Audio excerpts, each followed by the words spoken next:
انسان کی زندگی میں حالات ضرور آتے ہیں، کبھی اتار آتے ہیں، کبھی چڑھاؤ آتے ہیں، کبھی مشکلات آتی ہیں، کبھی پریشانیاں آتی ہیں، کبھی دکھوں سے دل چور ہو رہا ہوتا ہے اور کبھی خوشیاں سے دل مسرور ہو رہا ہوتا ہے۔ تو اب یہ تو نہیں کہ انسان ہار مان جائے زندگی سے اور اپنے آپ کو دوش دینے لگے یا اپنے آپ کو تانے دینے لگے یا اپنے آپ کو طنز کرنے لگے یا مقدر کو تانے دینے لگے یا اللہ کے ساتھ بدگمانیاں کرنا شروع کر دے۔ یہ تو ہرگز نہیں ہوتا۔ میں نے بھی اپنی مشکلات وقت میں کس طرح سے میں نے خود کو سنبھالا ہے۔ ہر وقت ایک جیسا نہیں ہوتا ہے۔ اللہ تعالیٰ کی رضا میں جب کوئی راضی ہونا سیکھ جاتا ہے، جب بندہ اپنے رضا کو اللہ کی رضا پر منحصر کر دیتا ہے، جب بندہ یہ یقین کر لیتا ہے کہ ہاں جو فیصلہ اللہ کرتا ہے وہ ہمارے حق میں بہتر ہوتا ہے، تو انشاءاللہ وہ دکھ ہمارے لیے آسان ہو جاتے ہیں اور ہمیں ان دکھوں پر افسوس نہیں ہوتا۔ اپنے اللہ سے کہیں کہ اللہ ہمارے دل بہت دکھا ہے اس چیز سے، لیکن تیرا فیصلہ ہے نا، میں راضی ہوں۔ جب تیرے فیصلے پر راضی ہو گئی تو اب کیسا دکھ، پھر کیسے آنسو بہانا، کیسے شکوے، کیسے گلے۔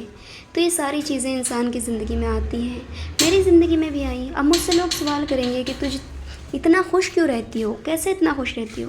تو میں نے اپنے آپ کو سنبھالا۔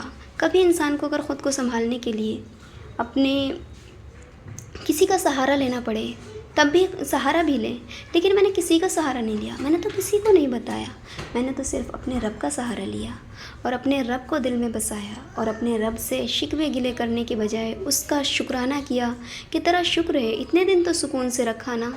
اب اگر تو نے فیصلہ ہمارے حق میں غلط کیا ہے تو یہ واقعی ہمارے حق میں غلط نہیں ہوگا، ہمیں بظاہر غلط لگ رہا ہے، لیکن یہ تو تیری کوئی نہ کوئی مرضی ہوگی، کوئی نہ کوئی حکمت عملی ہوگی۔ تو اس وجہ سے میں نے خود کو اللہ تیری رضا میں راضی کر لیا۔ دل پر بوجھ ضرور تھا، لیکن دل کے بوجھ کو ہلکا کرنے کے لیے جب میں نے اللہ سے یہ باتیں کی تو میرا دل کا بوجھ تو سارا ہلکا ہو چکا تھا، لیکن پھر بھی کہیں نہ کہیں بچوں کے چہرے پر اداسیاں تھیں، شوہر کے چہرے پر اداسی تھی، جس کو دور کرنے کے لیے میں نے سفر کیا امی کے گھر۔ پوری ویڈیو بیک گراؤنڈ میں نے یہ سفر کی اور جانے کی آنے کی پوری بیک گراؤنڈ میں ویڈیو یہی چل رہی تھی کہ کیسے ہم نے گھر گئے امی کے یہاں، کیا کیا ہم نے وہاں کیا، مستیاں کیں، دل کو خوش کیا اور گھومے، ادھر ادھر گئے۔ پھر اس کے بعد ہم اٹھے اور خالہ کے یہاں گئے، خالہ کے یہاں جا کر ہم نے جنگل کا نظارہ کیا، بہت اچھا وہاں کا نظارہ ہے، آپ کو بھی میں دکھاؤں گی۔ بہت سکون ملتا ہے جنگل کو دیکھ کر، جب ہم ہریالی کو دیکھتے ہیں، پھر اپنے اللہ کی قدرت کو دیکھتے ہیں کہ کیا شان کریمی ہے تیری، کیا قدرت ہے، کیا کیا چیزیں تو نے وجود میں لایا۔ جب تو یہ چیزیں بنانے پر قادر ہے تو ہمارے دکھوں سے ہمیں نکالنے پر بھی قادر ہے۔ یہ دیکھیے کتنا پرسکون منظر ہے، کتنا خوشگوار منظر ہے۔ ہریالی کو دیکھ کے تو دل کو سکون ہی مل جاتا ہے اور آنکھیں پرسکون ہو جاتی ہیں اور دل میں ایک اللہ کی طرف سے ایک اور امید بڑھ جاتی ہے کہ اللہ تو نے اس ناچیز کو اتنی بڑی حسین دنیا بنا دیا، کتنا خوبصورت آسمان سجایا، کتنی خوبصورت زمین بنائی، کتنا سب کچھ تو نے ہمیں عطا کیا۔ اس کے بعد ہم گھر آئے دوبارہ سے امی کے، اور یہ مفتی صاحب ویڈیو بنا رہے تھے، صفائی وغیرہ چل رہی تھی تو وہ تھوڑی سی ویڈیو بنانے لگے اور ہم نے فل انجوائے کیا۔ ہم نے اپنے دل کو پورا سنبھالنے کی کوشش کی اور ہمارا دل الحمدللہ پورا سنبھل چکا تھا، کیونکہ اطمینان تو ہمیں اللہ کی رضا میں راضی ہونے پر آ چکا تھا۔ یہ دیکھیے میرا بیٹا کتنا زیادہ رو رہا ہے، کتنا زیادہ پریشان ہو رہا ہے۔ یہ رو رہا تھا گود میں آنے کے لیے، لیکن میں تھوڑا سا کام کر رہی تھی، کیونکہ ضروری تو نہیں ہے کہ اگر ہم امی کے گھر جائیں تو سارے کا سارا بوجھ بھابھی کے اوپر یا سارے کے اوپر ڈال دیں گھر والوں کے۔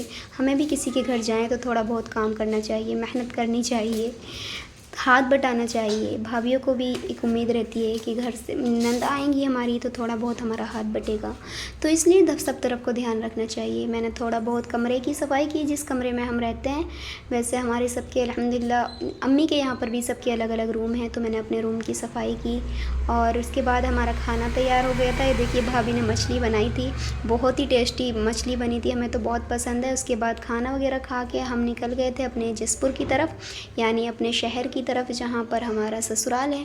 تو راستے کا فل انجوائے کیا، کتنا خوشگوار منظر تھا۔ اس کے بعد پہنچے ہم اپنے گھر میں، اور یہ دیکھیے ہمارے گھر کی حالت پھر بھی کچھ بہتر ہو چکی تھی، کیوں ہم صفائی وغیرہ کر کے گئے تھے۔ یہ میرا روم ہے اور یہ فرنیچر ہے۔ انشاءاللہ اگر آپ کمنٹ کریں گے تو میں اپنے پورے روم کا پورا ہوم ٹور دوں گی۔ پورے گھر کا، چھوٹا سا میرا گھر ہے لیکن بہت خوشگوار ہے الحمدللہ۔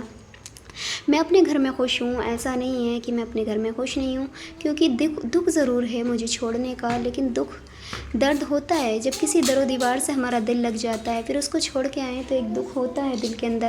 لیکن میں نے خود کو اللہ کی رضا میں راضی کر لیا، تو درد کیسا، میرا درد تو وہیں ختم ہو چکا تھا۔ یہ دیکھیے ایک وال کو میں نے اس طرح سے سمپل ڈیکوریٹ کیا ہے، یہ وال کارنر لگا رکھا ہے، یہ میرا بیڈ ہے۔